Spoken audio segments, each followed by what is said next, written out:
Hey, welcome to a fresh new episode of the TD News Show and a happy Friday to everybody. And again, I don't have an opening line for today also, so let's jump into the news and let's start the show with Tesla because they announced an update to the much awaited Model 3. But hey, Akash, this is a tech channel, especially a tech channel focused on PCs. Why are we talking about automotive industry or cars?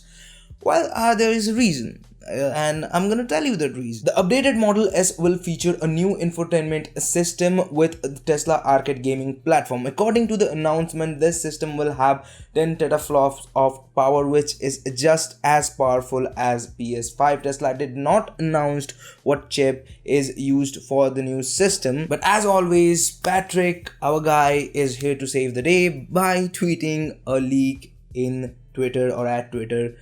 Pardon for my grammar, but he tweeted a diagram, and in that diagram we can clearly see that it's a Navi 23 and it also have 16 gigabytes of GDDR6 memory, and that's all there it is. But they said, or Tesla claimed, that there is 10 teraflops of power, and also in Tesla Arcade there are games such as like Witcher 3 and I think probably Cyberpunk 2077. So I just have two things to say.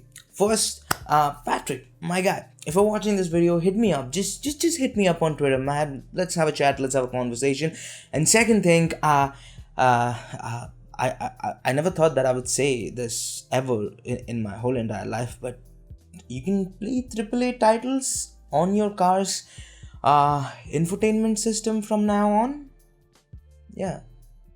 Thank you, Elon Musk, and thank you, Tesla. Now, talking about thank you, you should thank Michael Descroll. I'm butchering his name, so why we should thank him? Well, because of his script that he wrote, now we know how much Scalpers made by scalping those Ryzen 5000 CPUs. Now, if you are living under the rock, then I'm sure you don't know what the scalpers were cooking, and that was a bad one. But the number is kind of surprising. So the scalpers made over $5 million by scalping over 8,000 Ryzen CPUs and made a profit close to $1 million. But hey, scalpers didn't eat the whole piece of the pie. eBay took also something, and they made over $600,000 by their commission. So it's like literally, it. While I'm saying this, it sounds like I'm talking about some, crime family, and they made some deal and they made some profit. Like it close to being that. Like you cannot disagree with me, it is pretty close.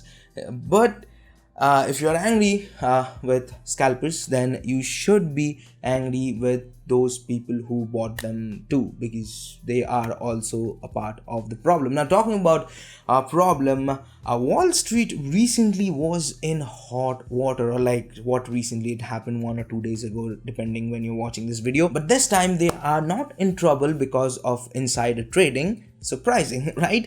But kinda not, because this was kinda close to that realm, but they were in trouble for a subreddit. So there is a Wall Street subreddit, and recently they thought, well, why not let's do something crazy? Why not let's tell those hedge funds that we can do something? The internet has power over the street.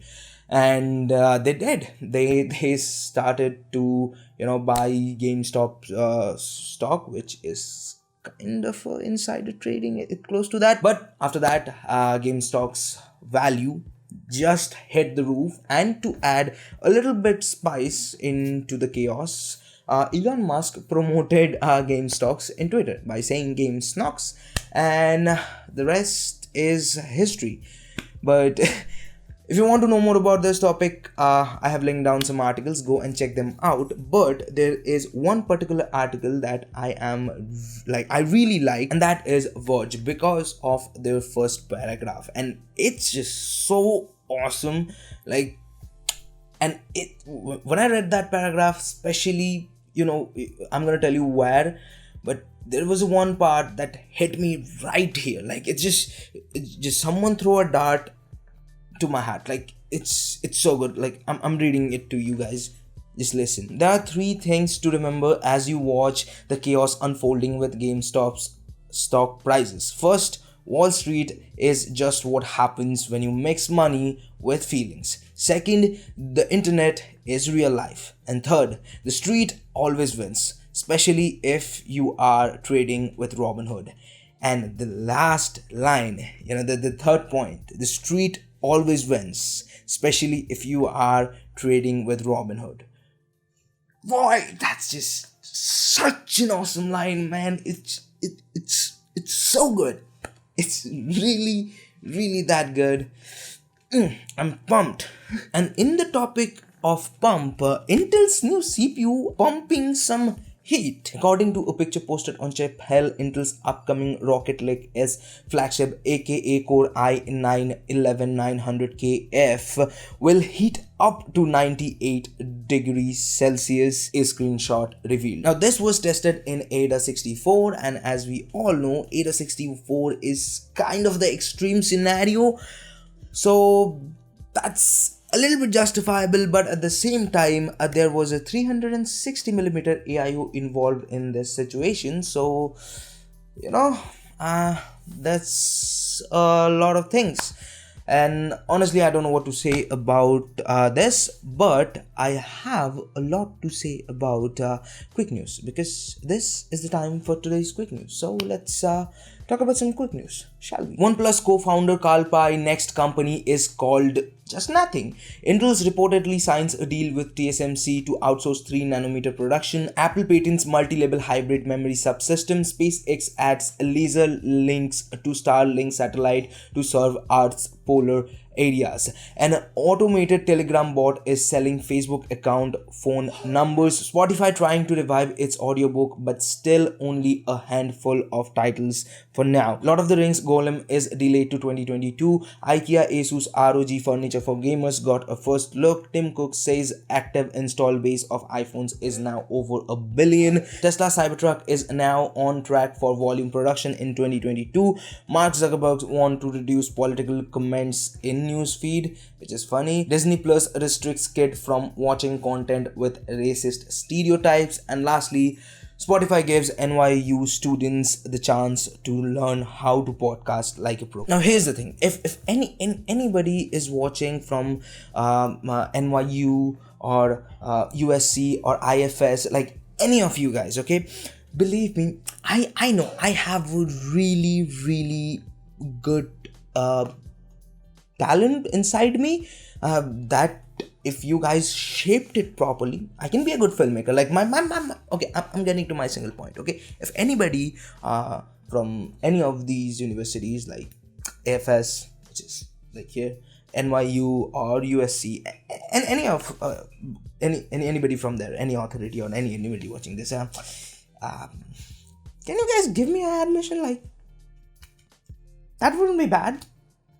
I could prove myself. So like it's not like I'm asking for Yale or Howard, but that doesn't mean like I'm not disrespecting AFS or any of them, but you got the point. And I shouldn't talk about this topic anymore. This can escalate to pretty bad. But so that was it for today's techie stuff. And if you want to know more any of the stories, well, all the links are linked down in the description, so go ahead, check them out. Now let's talk about some of the stuff I like, starting with Tomb Raider and Skull Island are getting an anime, and it's coming to Netflix. Now Tomb Raider and anime, that's kind of a deadly combination. You know what I'm talking about?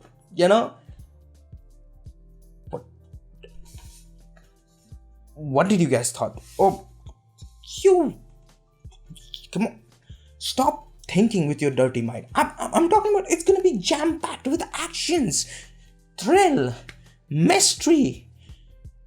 My god. Next on, Benedict Cumberbatch's new movie The Courier got its first trailer, and it looks pretty good, and it's also based on true incidents. Now let me just clarify the true incident or based on true story for a bit. When any movie says that it's based on true story, it is based on true story. It is 100% true. But the thing is, they kind of dramatize the whole script or the whole thing what happened, because that adds drama, thrill, mystery, or dare I say much, it makes it much more entertaining. Because if they don't do that, then it just becomes a documentary. And for a lot of people, documentaries are not interesting because they don't know how beautiful documentaries can be. Like, you guys should start watching documentaries. There are some pretty awesome one. Like, start with BBC Earth. It's pretty good.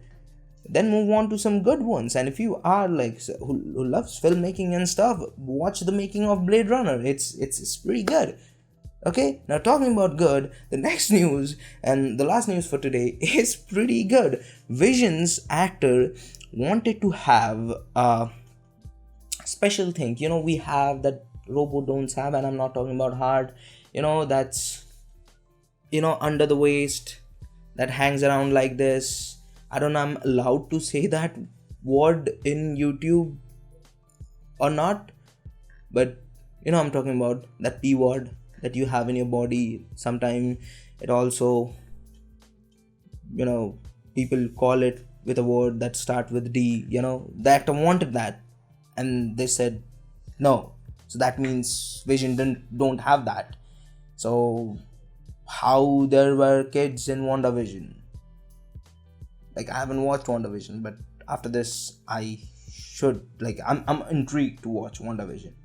That's pretty interesting. Now that I'm thinking, now talking about thinking, I'm also thinking, how about I end this episode? Because I told you everything that I have. So, I think this is the best time to end this episode. So, this is the end of this episode. And if you like this video, hit the like button, and I should encourage you to do that. Like this video, because YouTube hates me, or the YouTube's algorithm hates me. But when you hit the like button, it suddenly starts to like me. Isn't it fascinating? So don't forget to hit the like button, and if you don't like it, leave it a dislike. Feel free to do it, but remember, you will hurt me, not only because you dislike me, but also for you, YouTube's algorithm start to hate me. Like, it's gonna start to hate me. So think when you press that dislike button twice. And if you want to watch more videos from us, check out this video right here. And if you want to subscribe, which I appreciate if you do that, well, do it by here. And this is Akash. I'll see you guys in the next one. Peace.